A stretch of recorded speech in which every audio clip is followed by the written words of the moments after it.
Symptoms that children can get are things like pain, blood in the urine, fever. Sometimes they have problems passing urine. The urine may not come, or they can get obstruction, or they can be intermittent. The urine comes and goes, comes and goes. As they're trying to pass urine, it stops and starts. And sometimes they can't pass urine at all.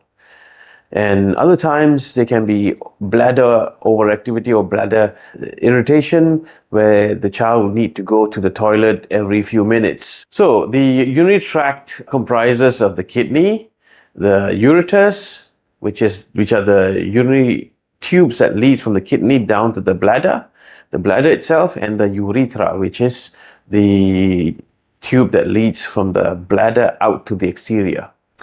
Now, you can have different kinds of problems both in children and adults.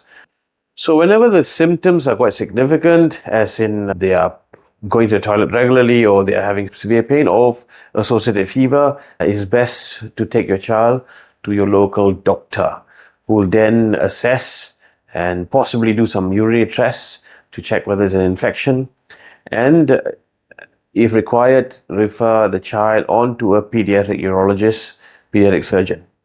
So the commonest condition that we need to identify and to prevent is urinary tract infection and constipation, whereby the bowel can push onto the bladder, causing obstruction, or bladder irritability, whereby the child will have to run to the toilet regularly.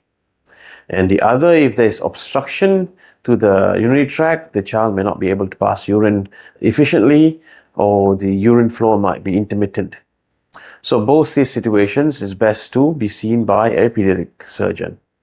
So the other symptoms related to abnormality of the urinary tract, such as hydronephrosis, where there is dilatation of the kidney, the stagnancy of urine in the kidney, or the urinary tract, or if there's any issues with the bladder itself. So those may be related to something that the child has been born with, that is, they are congenital. And some of these conditions can be identified antenatally on the antenatal scans, and subsequently the child needs to be followed up by a pediatric surgeon regularly, so that there's no symptoms. If there's any risk to the kidneys getting infected, or risk of further loss of function of the kidney, the surgeon will have to interfere early. By far the commonest condition that require surgical intervention is something that the child is born with, either a blockage of the urinary system. The commonest would be the pelvic-ureteric junction obstruction, where the kidney has a pelvis, which is like a funnel that leads onto the ureter.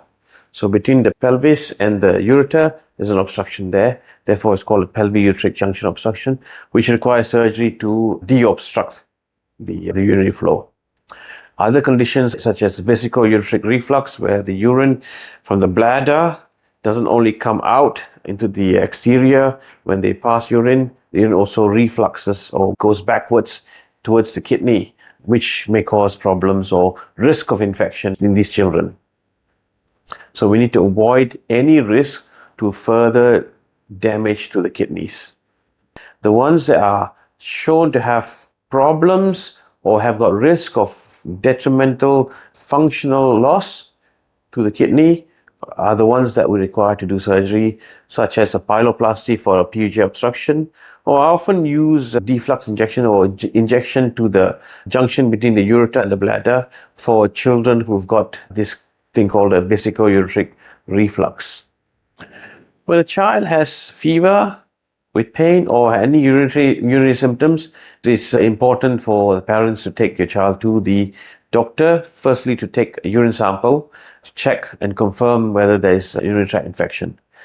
Any other symptoms as well that's related to the urinary tract system, you can firstly see a GP who will diagnose and refer to the pediatric surgeon. And the ones that are antenatally diagnosed, is best to see the pediatric surgeon early on in their life, so that early intervention can be taken if required.